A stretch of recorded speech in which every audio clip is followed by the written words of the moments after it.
आज की वीडियो में मैं आपको मी 11 लाइट के बारे में बताऊंगा। मेरे पास अच्छी खासे मैसेजेस आ रहे हैं कि मी 11 लाइट में Xiaomi.eu रोम फ्लैश करने के बाद फिंगरप्रिंट स्कैनर जो है वो गायब हो गया है, लाइक हिडन हो गया है और फिंगरप्रिंट स्कैनर जो है is not working any more.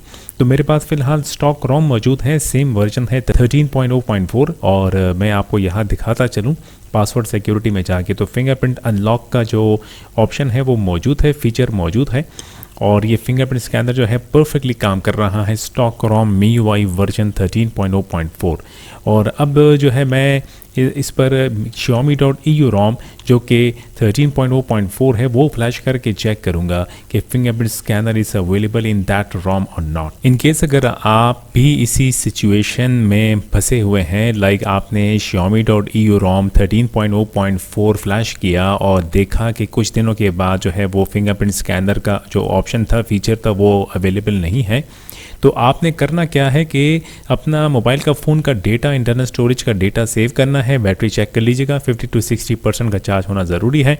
Data save करें, बूट लोडर तो ऑलरेडी अनलॉक होगा और मी अकाउंट और गूगल अकाउंट को सिंक करके रिमूव कर दीजिएगा। और अगर आपने लॉक स्क्रीन पासवर्ड लगाया हो तो इसे टर्न ऑफ करके सेट को फास्ट बूट में बूट करके सिंपली जो है लिंक मौजूद है रोम को दोबारा डाउनलोड करें और रीफ्लैश करके चेक कर लीजिएगा तो फिंगरप्रिंट स्कैनर जो है वो आ जाएगा। और कोई हल नहीं है, इसका हल यही है और मैंने रिसेंटली फ्लैश किया है। फ़िलहाल तो फिंगरप्रिंट स्कैनर अवेलेबल है। लेट्स सी कि मैं मज़ीद इसको यूज़ करता रहूँगा कि कब तक जो है ये स्कैनर काम करता रहेगा। तो मेरे पास फिंगरप्रिंट स्कैनर का इशू अभी तक नहीं आया है। Xiaomi.eu रोम हो गया या फिर स्टॉक रोम हो गया। फ्लैशिंग का तरीका बहुत ही आसान है और अगर आपको नहीं पता कि फ़्लैशिंग कैसे होगी तो मैं वीडियो का जो लिंक है, मैंने पहले वीडियो बनाई हुई है कि किस तरह हम फ्लैश करते हैं EU रोम, वो लिंक मैं दे दूंगा वीडियो की डिस्क्रिप्शन में। वो वीडियो देखें और दोबारा से फ़्लैश करें मी 11 लाइट पे, जिस तरह मैंने अब दोबारा से फ़्लैश कर दिया है। और अब मैं आपको दिखाता हूँ कि फिंगरप्रिंट स्कैनर जो है वो EU रोम को फ्लैश करने के बाद अवेलेबल है कि नहीं। ये आप देखिएगा Xiaomi.eu रोम 13.0.4 जो मैंने अभी फ्लैश किया है और ये जो है नीट एंड क्लीन फ्लैशिंग है।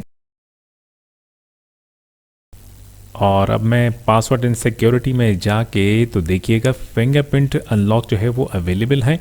तो इन केस अगर हर डिवाइस के साथ ऐसा नहीं हो रहा, किसी के साथ किसी डिवाइस के साथ ये चीज़ हो रही है, क्योंकि मेरे पास जो शिकायतें आ रही है मैसेंजर पर, तो डेफिनेटली ये हो रहा होगा। तो अगर आपके साथ ये मसला आ रहा है Xiaomi.eu रोम में, तो इसका हल ये है कि आप दोबारा से EU रोम को फ्लैश कर लें तो आपका जो मसला है वो हल हो जाएगा। जो सिचुएशन पहले थी वो हल हो जाएगी और आपके पास फिंगरप्रिंट स्कैनर आ जाएगा। ठीक है जी, अपनी सेहत का ख्याल रखिएगा, फिर आपसे मुलाकात होगी। खुदा हाफिज़।